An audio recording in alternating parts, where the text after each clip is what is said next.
So I left my country in 2018 without knowing that I would end up working as a cybersecurity analyst in the US. Now, just to let you know, I have no background in cybersecurity or security engineering or anything like that.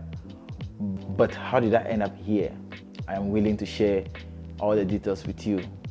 Maybe this will help you, your friends, or any of your family members. So after my first degree, I decided to pursue some scholarships outside the country. So I applied to some schools in Italy, and I also applied to some schools also in China. I ended up having 3 scholarships, 2 from Italy and then 1 in China. But I chose Italy, and the only reason why I chose Italy is because I'm a huge football fan. And you know, at those times that there used to be the World Cup, I used to watch Italian football team perform so well, and they were very great, you know, footballers, you know, at that time. So I decided to also go to Italy, see what do these people actually, you know, what's the culture about, you know. Also, the idea is for me to also study and pursue my master's degree, and you know. So actually, my master's degree was in international relations, right? And so now I know you guys are asking yourself, how does somebody who pursues international relations now end up working in cybersecurity? It is because I wanted to actually work for the UN. So that was my first initial goal. There was a former UN General Secretary called Kofi Annan. Now he's deceased. May his soul rest in peace.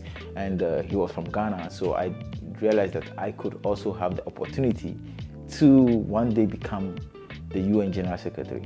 But after studying, I realized that you know, like it is so challenging to even get like an internship in the UN, because I've applied twice and I haven't been called for an interview or even been given any opportunity.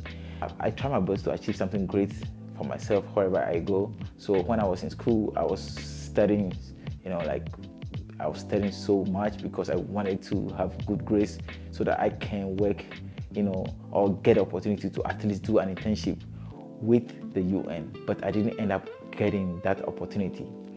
So I went to the UK for like 5 months, you know, to try and see whether I can secure some opportunities over there, which it didn't happen. But you know, everything happened for a reason, so I'm not really upset about that. Also, I lived in Malta for about 8 months, trying to see if there could be any opportunities there as well. That place, it was more of like a place for me to relax because it was an island, and I actually enjoyed staying there. But at the time, I also have my residence in Italy. So it was actually very interesting how I was able to do all this without working. So it was really interesting. What I will say is that when I was in Ghana, I was working for my own agency. It was a tourism agency that I had at the time, and you know, like I had people coming from, you know, Canada, the US, and also from Europe, where I was helping them with you know, like their traveling needs, you know, where they wanted to visit in Ghana. So because of these, I was able to save some money, which actually helped me. So that is why I think it's very important for you that wherever you are, whatever you are doing now, make sure you save some money. And saving is very important, you know, especially as a very young person. You don't know where you will end up tomorrow, so you need to save. So that is very important. So now the real question is, how am I able to move to the US and now start my life as a cybersecurity analyst?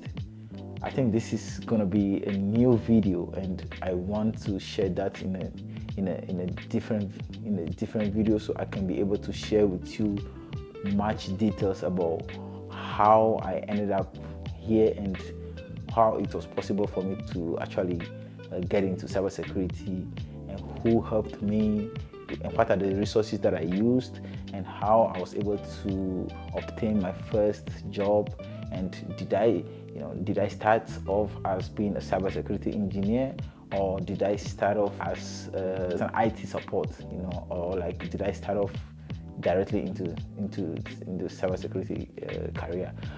I will share that with you, and then I'll give you all the step-by-step process that I follow and the things that I did, so you can also do the same thing. And I am not saying that it will guarantee the same outcome for you, but probably this will also give you some eye-opening choices that will probably help you to figure out your path and wherever you wanted to go from here. So that being said, I want you to subscribe and expect my next video, because it's going to be about how I ended up having my first job in IT in general, and then moving into cybersecurity.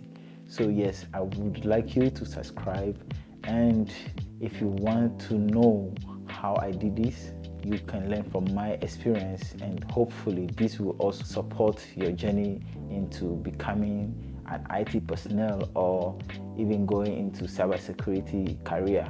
That being said, I will see you next time. Bye bye.